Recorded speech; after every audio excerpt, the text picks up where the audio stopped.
Hello दोस्तों, स्वागत है आप सभी का मेरे इस channel study with Yogesh Milkani में।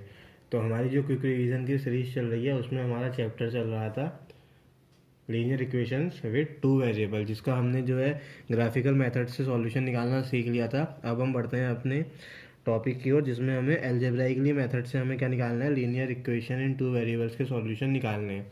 तो प्रीवियस वीडियो में जैसे मैंने आपको बताया था कि उसके हमारे पास तीन मेथड्स हैं अलग अलग। एक मेथड है सब्सटीट्यूशन, एक मेथड है एलिमिनेशन, एक है क्रॉस मल्टीप्लिकेशन। क्रॉस मल्टीप्लिकेशन अभी फिलहाल के लिए कट है, तो हम सीधे बढ़ते हैं क्वेश्चनों की ओर, जिससे आपको सीधे सीधे जो है मेथड समझ में आ जाएगी। तो एग्जाम एक्सरसाइज है 3.3, उसमें हमें सब्सटीट्यूशन मेथड लगानी है। जैसे पहला क्वेश्चन है, दो इक्वेशन आपको गिवन है, x plus y equal to 14 and x minus y equal to 4। तो सब्सटीट्यूशन मेथड में क्या होता है, आपको एक इक्वेशन से एक वेरिएबल की वैल्यू निकाल के दूसरे इक्वेशन में पुट करनी पड़ती है, जिसमें भी आपको क्या लगे, इजी लगे। जैसे फिलहाल अभी हम कुछ भी कर सकते हैं। माना इस इक्वेशन से हमने क्या निकाली है, x की वैल्यू निकालना चाह रहे हैं, तो हमें माइनस वाई को वहाँ ट्रांसफर करना पड़ेगा। तो x इक्वल टू हमारे पास हो जाएगा y प्लस 4। इक्वेशन को एक ना वन, एक को 1 दे देना, एक को 2 दे देना। तो आप लिखेंगे from 2 x equal to y plus 4 put in equation 1। ये वैल्यू आप क्या करेंगे, सब्सटीट्यूट करेंगे, मतलब एक वेरिएबल की वैल्यू आपने दूसरे इक्वेशन में पुट करनी है। तो x की जगह y प्लस 4 यहाँ पुट करेंगे, तो x की जगह y प्लस 4 ये पुट हो रहा है, y plus 4 plus y equal to 14। तो y प्लस वाई 2y हो जाएगा, प्लस 4 इक्वल टू 14। तो 4 उधर जाएगा, तो 2y इक्वल टू कितना हो जाएगा, 10 हो जाएगा। तो y इक्वल टू क्या हो गया, 5 आ गया। अब आप ये y की वैल्यू इस वाली इक्वेशन में पुट कर सकते हैं, इस इक्वेशन 3 नाम दे दिया। तो put y equal to 5 in equation 3, so we get x equal to 5 plus 4 9। तो ये हमने सब्सटीट्यूशन मेथड से 9 और y की वैल्यूज निकालनी है। सिमिलरली दूसरा क्वेश्चन है, आप कुछ भी कर सकते हैं। बाई चांस हमने इसमें से s की वैल्यू निकालना चाह रहे हैं, तो आप s अपॉन 3 को यहीं रहने दीजिए, इस टर्म को उधर शिफ्ट कर दीजिए, तो 6 माइनस टी बाई 2 हो जाएगा। देन एस की वैल्यू चाहिए, तो 3 वहाँ डिवाइड में उधर जाएगा, मल्टीप्लाई में चला जाएगा। तो ये बन जाएगा आपका ऐसा कुछ इस तरीके से बन जाएगा। इसको सॉल्व करेंगे तो एस की वैल्यू आपको मिलने वाली है 6 3 18 माइनस 3 टी बाई 2। एस की वैल्यू आपको टी के टर्म्स में मिल गई है। इस वैल्यू को आप इस इक्वेशन में क्या करेंगे, सब्सटीट्यूट करेंगे, तो आपको आंसर आ जाएगा। एस की जगह ये वैल्यू रखनी पड़ेगी 18 minus 3 t by 2 minus t equal to 3। तो ये बन रहा है आपका 18। टी माइनस 3 बाई 2 बार यहाँ पर है, माइनस 1 बार यहाँ पे काउंट करेंगे तो माइनस 5 बाई 2 बार बन जाएगा, इक्वल टू 3। इस वैल्यू को इधर सब्सटीट्यूट करते हैं, इस वैल्यू को इधर ले आएँ, तो 18 माइनस 3 इक्वल टू, ये यहाँ माइनस में उधर जाके प्लस में आ जाएगा 5 अपॉन 2 टी। 18 माइनस 3 का आंसर होता है 15। 2 वहाँ भेजेंगे तो 15 माइनस 2 हो जाएगा। देन इस साइड को नीचे डिवाइड में भेजेंगे, तो यहाँ से टी की वैल्यू आपके आने वाली 5 3 ज़ा 15, 3 2 ज़ा 6। तो टी की वैल्यू जो आ रही है 6। टी इक्वल टू 6 आपको यहाँ पर मिल गया है। ये 6 आप इसमें पुट करेंगे, तो ये आपका बन जाएगा 18 माइनस 3 इंटू 6 अपॉन 2। 2 से इसे काटेंगे, 2 3 ज़ा 6, ये बनेगा 3 3 ज़ा 9। 18 माइनस 9 करेंगे तो आपका आंसर आ जाएगा 9। तो इसकी वैल्यू आ गई 9। तो इसके कुछ क्वेश्चन, एक दो क्वेश्चन और हैं, आप करके जरूर देखिएगा। फिर बढ़ते हैं तीसरे क्वेश्चन की ओर, जिसमें हमें पहले प्रॉब्लम दे रखी है, उसको लीनियर इक्वेशन में कन्वर्ट करना है। दैन उसमें हमने वही सब्सटीट्यूशन मेथड अप्लाई करनी है। जैसे पहली प्रॉब्लम है, the difference between two numbers is 26 and one number is 3 times to the other number. Then आपको क्या करना है, दोनों नंबर्स कैलकुलेट करने हैं। तो दो नंबर मान लेते हैं, फर्स्ट नंबर भी x मान लिया एंड सेकेंड नंबर मान लिया y। दोनों का डिफरेंस दे रखा है। अभी हमें कोई नहीं पता है कौन छोटा है कौन बड़ा है, तो आप y माइनस एक्स भी लिख सकते हैं, आप x माइनस वाई भी लिख सकते हैं। तो हमने मान लिया, हमने x minus y equal to 26 लिख लिया। अब जब हमने ऐसा लिख लिया तो हमें पता है कि यहाँ से x की वैल्यू क्या है, y से बड़ी होगी, तभी x में से y घटा के हमारा पॉजिटिव का 26 आया है। अब उसने बोला है one number is 3 times the other, एक नंबर दूसरे का 3 गुना है।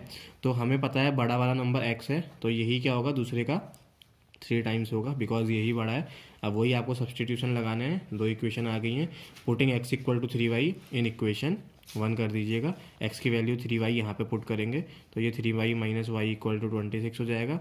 ये आपका 2y बन जाएगा, 2y इक्वल टू 26 करेंगे, y इक्वल टू 22/2 हो जाएगा। तो y की वैल्यू आ जाएगी 13 और x की वैल्यू आ जाएगी 3 इंटू ये वाली y की वैल्यू आप यहाँ पुट कर दीजिएगा।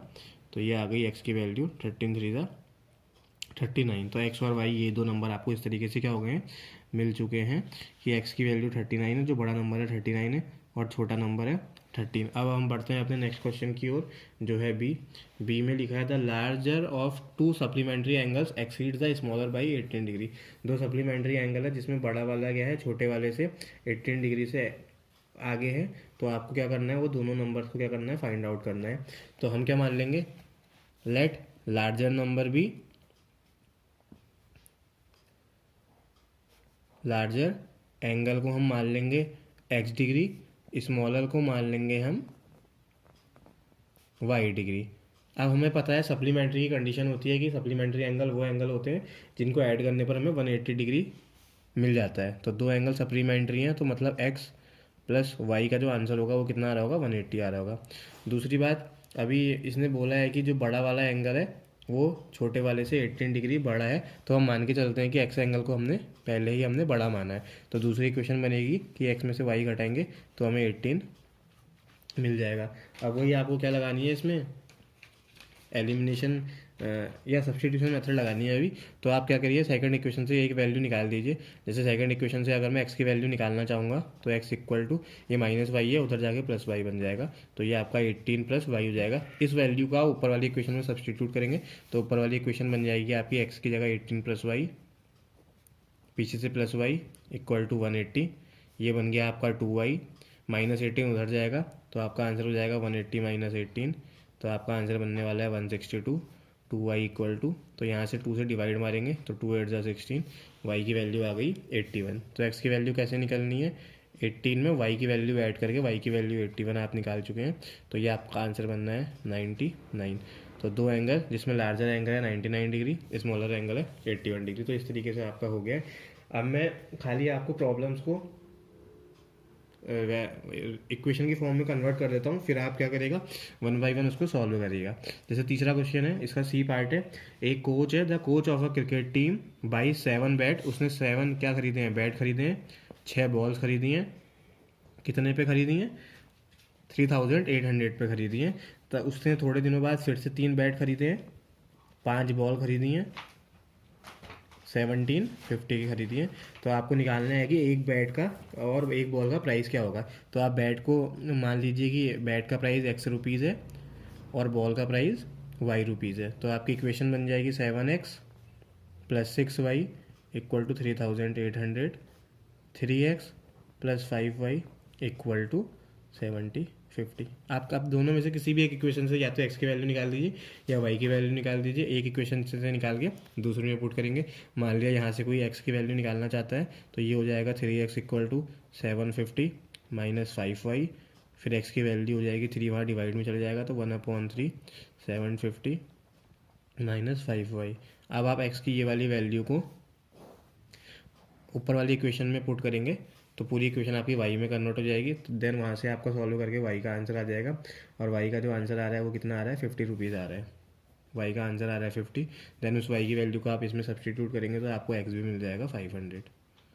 मतलब बैट का प्राइस 500 रुपीज़ है और उसका प्राइस है 50 रुपीज़। देन आगे बढ़ते हैं फोर्थ क्वेश्चन की ओर। वो एक टैक्सी चार्जेस पे बेस है जिसमें the taxi charges in a city consist of a fixed charge together with the charge for the distance covered. तो उसने बोला है कि वो एक फिक्स चार्ज भी लेता है और जितने डिस्टेंस कवर करते हैं उसके हिसाब से उसका भी चार्ज लेता है। तो आप मान लेंगे कि जैसे फिक्स्ड चार्ज अपन लेके चल रहे हैं अपना, तो हमने एक फिक्स्ड चार्ज ऑलरेडी माना हुआ है। फोर्थ क्वेश्चन है ये, फोर्थ बोले या डी बोले। फिक्स्ड चार्ज हमने मान लिया एक्स रुपीज़ और हर किलोमीटर का वो पर किलोमीटर का जो चार्ज आपसे ले रहा है मान लिया वो कितना है, वाई रुपीज़ है। तो आप इक्वेशन बनाएंगे तो पहली इक्वेशन है कि for a distance of 10 kilometre the charge paid is 105। मतलब उसने जो 10 किलोमीटर चले हैं उसके लिए उसे 105 रुपये दिए हैं। तो उस पर क्या होगा, फिक्स चार्ज तो होगा ही, बाकी हर किलोमीटर के लिए वाई रुपीज़ दे रहा था तो 10 किलोमीटर के लिए 10y दे देगा और ये टोटल प्राइस उसको पड़ा है 105। देन उसने बोला है कि 15 किलोमीटर के लिए उसने 155 रुपीज़ दिए हैं। मतलब 15 किलोमीटर चला है और 1 किलोमीटर का वाई रुपीज़ पैसा है तो 15y प्लस जो उसका फिक्स चार्ज है वो लगेगा ही, ये 155 हो जाएगा। फिर आपको क्या, तो यहाँ से आप फिर से वही आप क्या करेंगे, सब्सटीट्यूशन लगाएंगे। यहाँ से x की वैल्यू को ऊपर वाली x की वैल्यू में पुट करेंगे, वहाँ से आपको y भी मिल जाएगा, वहाँ से आपको एक्स भी मिल जाएगा। देन उसने बोला है कि 25 किलोमीटर के लिए कितना चार्ज लगेगा, तो 25 किलोमीटर के लिए जो चार्ज लगेगा एक्स प्लस 25 इंटू वाई लग जाएगा। यहाँ से एक्स और वाई की वैल्यू निकाल के यहाँ पुट करेंगे तो आपका आंसर रुपीज़ में आ जाएगा। तो आप इस तरीके से क्या कर सकते हैं, क्वेश्चनों को इक्वेशन की फॉर्म में चेंज करके उस पर सब्स्टिट्यूशन अप्लाई कर सकते हैं। बाकी इसी तरीके से नेक्स्ट क्वेश्चन करके देखिएगा। अब हम बढ़ते हैं अपनी सेकंड एक्सरसाइज, अगली एक्सरसाइज जो है 3.4, जिसपे इस प्रीवियस एक्सरसाइज में हमने अभी देखा कि हम किस तरीके से सब्स्टिट्यूशन मेथड लगाएंगे। इस टैक्टिक में, इस वाली एक्सरसाइज में हम देखेंगे कि एलिमिनेशन मेथड किस तरीके से लगाई जाती है। एलिमिनेशन का नाम ही है कि आपको क्या करना है, एलिमिनेट करना है। मतलब एक बार आप इक्वेशन से या तो एक्स को गायब करेंगे या वाई को गायब कर देंगे। तो जैसे ये इक्वेशन है, एक इक्वेशन है x plus y equal to 5, then है 2x minus 3y equal to 4। अब आप देखिए कि आपको क्या इजी लगता है। इस इक्वेशन में x के आगे 2 है, यहाँ पे x के आगे 1 है, तो आप इजीली इसको 2 से मल्टीप्लाई कर सकते हैं। तो वहाँ से 2x आपका सेम होगा, तो आप 2x कट कर सकते हैं। या आप इसको 3 से भी मल्टीप्लाई कर सकते हैं। 3 से मल्टीप्लाई करेंगे तो ये तो 3x हो जाएगा, मगर ये 3y हो जाएगा, तो 3y वाला कट हो जाएगा। तो हम क्या करते हैं, इसमें मल्टीप्लाई बाई 2 कर लिया, माना इस इक्वेशन में हमने मल्टीप्लाई बाई 2 कर लिया, तो हमारी इक्वेशन चेंज हो गई 2x plus 2y equal to 10। Then ये वाली इक्वेशन में है 2x minus 3y equal to 4। अब आप देखेंगे कि दोनों के x के टर्म जो है सेम हो गए हैं, तो आप क्या करेंगे, इसको इजीली सब्ट्रैक्ट कर सकते हैं। सब्ट्रैक्ट करेंगे सारे साइन चेंज हो जाएंगे, ये माइनस का 3y प्लस का बन जाएगा, ये प्लस का 4 माइनस का बन जाएगा, ये 2x से 2x कट हो जाएगा, 3y प्लस 2y 5y आ जाएगा, और ये 10 माइनस 4 करेंगे तो ईजिली आपको कितना मिल जाएगा, 10 माइनस 4 करके 6 मिल जाएगा। तो y की वैल्यू आने वाली है आपके 6/5। अब इस y की वैल्यू को आप इस वाली इक्वेशन में पुट कर सकते हैं या इस वाली इक्वेशन में पुट कर सकते हैं। इसमें पुट करेंगे थोड़ी कैलकुलेशन ज़्यादा होगी, तो हम इसमें पुट कर लेते हैं x plus y equal to 5 में। y की जगह 6/5 रख दिया, x की जगह x, 5 की जगह 5। ये 6/5 अगले स्टेप में वहाँ जाएगा, तो 5 माइनस 6/5 बन जाएगा। अपॉन 1 करके एलसीएम लेना पड़ेगा, एलसीएम आ जाएगा 5, ये हो जाएगा 5 5 से 25 माइनस 6, 25 में 6 घटाएंगे बचेगा 19, अपॉन में बच गया 5। तो x की वैल्यू आ गई है 19/5, y की वैल्यू आ गई है 6/5। तो इस तरीके से आप क्या कर सकते हैं, एलिमिनेट कर सकते हैं। आपको x एलिमिनेट करना इजी लग रहा है तो x करिएगा, y एलिमिनेट करना इजी लग रहा है तो y करिएगा। देन अगला क्वेश्चन है 3x plus 4y equal to 10, 2x minus 2y equal to 10। हमें दिख रहा है यहाँ y के आगे 2 है, यहाँ y के आगे 4 है। अगर इस इक्वेशन में हम 2 से मल्टीप्लाई करेंगे तो 2 2 ज़ा 4 हम इजीली बना सकते हैं। तो इस इक्वेशन में हम 2 से मल्टीप्लाई कर लेंगे तो हमारी इक्वेशन कन्वर्ट होगी 2 2 ज़ा 4x माइनस 2 2 ज़ा 4y इक्वल टू 2 2 ज़ा 4। अभी इस इक्वेशन को इसके एग्जैक्टली नीचे रखेंगे तो यहाँ पे हमारा कि माइनस का 4y प्लस का 4y है, सीधे सीधे ऐड करने में हमारी इक्वेशन कट जाएगी। एडिशन के अब तो हमारे साइन चेंज नहीं होते हैं, तो ये हमारा कट हो चुका है। 4 और 3 मिला के 7x बनेगा, 10 और 4 मिला के 14 बनेगा। तो यहाँ से x की वैल्यू कितनी आने वाली है, 2 आने वाली है। x की ये वैल्यूज़ को आप या तो इस इक्वेशन में या इस इक्वेशन में पुट कर सकते हैं। x की वैल्यू 2 यहाँ पुट करेंगे तो 3 into 2 plus 4y equal to 10, ये 3 2 6 हो जाएगा, ये 4y इक्वल टू 10 हो जाएगा। 6 अगले स्टेप में वहाँ ट्रांसफर होगा तो 4y इक्वल टू 10 माइनस 6 4 होने वाला है। तो y की वैल्यू कितनी आ रही है, 1। मतलब y की वैल्यू 1 और x की वैल्यू 2। आप इसको सॉल्व करके देखिएगा, यही आएगी। अब बढ़ते हैं कुछ क्वेश्चन की ओर जो थ्योरेटिकल है, उसको हमने पहले अपनी इक्वेशन में कन्वर्ट करना है, देन उसके बाद हमने उसको सॉल्व करना है। जैसे सेकंड क्वेश्चन है पेयर ऑफ लीनियर इक्वेशन को हमने पहले प्रॉब्लम्स को हमने पेयर ऑफ लीनियर इक्वेशन में कन्वर्ट करना है।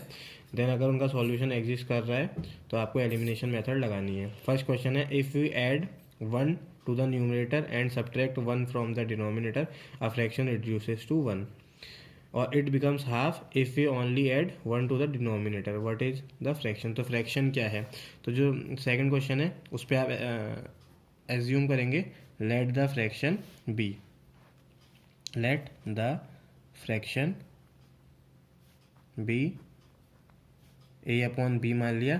पहली जो कंडीशन है उसने बोला है कि आपको न्यूमरेटर में भी और डिनोमिनेटर में भी दोनों में 1 1 ऐड करना है। तो जो आपका फ्रैक्शन है, सॉरी डिनोमिनेटर में आपको ऐड 1 टू द न्यूमरेटर और डिनोमिनेटर में सब्ट्रैक्ट करना है।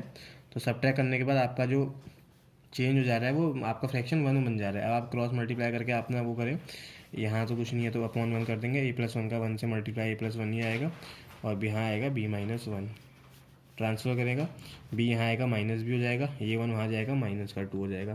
तो आपकी ये इक्वेशन कुछ इस तरीके से बन गई है, a माइनस बी की वैल्यू -2 आ गई है। अब दूसरा उसने बोला था इफ़ फ्रैक्शन हमारा हाफ हो जाएगा कब, जब आप if we only add 1 to the denominator, जब हम खाली डिनोमिनेटर में क्या ऐड कर रहे हैं, 1 ऐड कर रहे हैं, मतलब न्यूमिनेटर से हम कुछ नहीं कर रहे हैं, क्रॉस मल्टीप्लाई करेंगे 2a = b+1 हो जाएगा। तो आपकी इक्वेशन ये बन रही है 2a minus B equal to 1। यहाँ भी माइनस बी है, यहाँ भी माइनस बी है, दोनों के कोफिशिएंट सेम है, दोनों इक्वेशनों को आप एलिमिनेट कर सकते हैं एक के नीचे एक रख के। यहाँ a माइनस बी -2 जोड़ेंगे तो ये जुड़ जाएंगे, इसलिए हमें घटाना पड़ेगा, इसलिए सब्ट्रैक्ट करेंगे तो सारे साइन चेंज हो जाएंगे, ये माइनस का बी प्लस बी हो जाएगा, माइनस का 2 प्लस का 2 हो जाएगा, minus b plus b cut, 2a में से a घटाएंगे तो a आएगा, 1 + 2 3 हो जाना है। तो a की वैल्यू आ गई है 3, a की वैल्यू आप यहाँ पुट कर सकते हैं, तो 3 माइनस बी इक्वल टू -2, इसको यहाँ से यहाँ भेजिए, इसको यहाँ से यहाँ भेजिए, तो ये 3 + 2 = b आने वाला है, b की वैल्यू आ गई 5। तो इस तरीके से जो आपका फ्रैक्शन था वो a/b था, a की वैल्यू 3 आ गई है, b की वैल्यू 5 आ गई है, तो आपका फ्रैक्शन हो गया 3/5 में। तो इस तरीके से आप क्या कर सकते हैं, इसको सॉल्व कर सकते हैं। एक क्वेश्चन में और करा देता हूँ, क्वेश्चन नंबर 3 है, जिसमें the sum of 2 digits of 2 digit number is 9। जो 2 डिजिट का नंबर है उसके डिजिट का सम कितना आ रहा है, 9 आ रहा है। Also 9 times this number is twice the number obtained by reversing the order of the digit. Also क्या कह रहा है, इस नंबर का जो 9 टाइम्स है वो किसके बराबर होगा, 2 टाइम्स के बराबर होगा।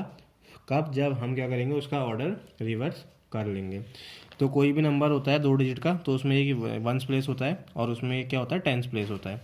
जैसे हम मानते हैं कोई नंबर, माना हमने 15, तो इसको लिखने का तरीका क्या है, 10 × 1 + 5 × 1, या इसको 1 × 10 कर लीजिए। मतलब वंस प्लेस के लिए आपको ×1 करना पड़ता है, टेंस प्लेस के लिए आपको ×10 करना पड़ता है। तो आप भी यहाँ पे एक चीज़ एज्यूम करेंगे कि हमारा जो वंस या यूनिट डिजिट का नंबर है, हमारा जो वंस प्लेस का जो नंबर है, हमने उसको माना है, let the unit digit number और टेंस डिजिट नंबर आपको मानना पड़ेगा। तो हमने एक्स का वंस को माना है एक्स, और जो टेंस प्लेस में आने वाला है उसको हमने माना है वाई। तो हमारा 2 डिजिट का नंबर किस तरीके से बन सकता है, क्योंकि हमें पता है जो भी टेंस प्लेस में आएगा उसको 10 से मल्टीप्लाई करना है, तो वाई × 10 हो जाएगा, और जो भी वंस प्लेस में आता है उसको 1 से मल्टीप्लाई करना है पड़ता है। तो ये आपका क्या बन जाएगा, बेसिकली ओरिजिनल नंबर बन जाएगा। अब उसने बोला था जो भी ये जो नंबर हैं इन दोनों का सम करके कितना आ रहा है, 9 आ रहा है। तो अब हम बढ़ते हैं आगे को अपनी प्रोसेस में। तो x + y की वैल्यू उसने क्वेश्चन में गिवन था कि 9 है। अब उसने कंडीशन क्या दे रखी थी, कंडीशन हमें दी थी कि ऑल्सो 9 टाइम्स दिस नंबर, इस नंबर का अगर हम 9 टाइम्स करेंगे, मतलब हमारा नंबर अभी फ़िलहाल जो बना है 10y + x बना है, इसका 9 टाइम्स जो है वो 2 टाइम्स के बराबर होगा। कब, जब आप नंबर्स के क्या करेंगे, रिवर्स कर देंगे, मतलब x की जगह y और y की जगह x कर देंगे। तो आपका ये बन जाएगा 10x + y। सॉल्व करेंगे तो 9 का 10 से multiply 90y + 9x = 20x + 2y। इसको सॉल्व करते हैं, 2y यहाँ जाएगा तो 90 में से 2y घटाएंगे, 88y बचने वाला है। 20 में से 9x घटाएंगे तो ये आपका बचने वाला है 11x। अभी दोनों जगह 11 से कट हो सकता है, तो ये 11 से डिवाइड कर देंगे, डिवाइड बाई 11 करेंगे तो 11 8 से 88 हो जाता है, तो ये इक्वेशन बनेगी 8y। यहाँ पे अगर हम 11 से डिवाइड कर देंगे तो ये बन जाएगा x। तो आपकी इक्वेशन कुछ बनने वाली है इस तरीके से, 8y को वहाँ ट्रांसफ़र कर देंगे, x - 8y = 0। एक इक्वेशन ये बनी है, एक इक्वेशन ऊपर गिवन है, दोनों में आप क्या करिए, बीच में अपना एलिमिनेशन लगा दीजिए। इसको x + y = 9 कर देते हैं। एक्स काटने के लिए हमें सब्ट्रैक्शन लगाना पड़ेगा, सब्ट्रैक्शन लगाया, ये भी साइन चेंज हो गया, ये कट चुका है। -y - 8y टोटल मिला के बना है 9y = -9। तो y की वैल्यू कितनी आ गई है आपकी, 1 आ गई है। y की वैल्यू 1 आप इस इक्वेशन में रखेंगे, y की वैल्यू 1 आप x + y = 9 में रखेंगे, तो x + 1 = 9, तो x = कितना आने वाला है, 8 आने वाला है। x क्या था आपका, वंस प्लेस का नंबर था, और y जो था टेंस प्लेस का नंबर था। मतलब टेंस प्लेस के नंबर को 10 से मल्टीप्लाई करेंगे तो 10 × 1 = 10, वंस प्लेस के नंबर को 1 से मल्टीप्लाई करेंगे 8 × 1 = 8। मतलब आपका बेसिकली जो नंबर बनने वाला है, नंबर क्या है, 18 बनने वाला है। तो इस तरीके से आपको सब्स्टिट्यूशन और एलिमिनेशन मेथड यूज़ करनी है। क्रॉस मल्टीप्लिकेशन फ़िलहाल कोर्स में है नहीं, बाकी क्वेश्चनों को इसी तरीके से आप कर सकते हैं। इसी के साथ हमारा ये चैप्टर हो गया है ख़त्म। अब मिलते हैं अपने नेक्स्ट चैप्टर में जो है क्वाड्रेटिक इक्वेशन। तब तक के लिए बाय बाय।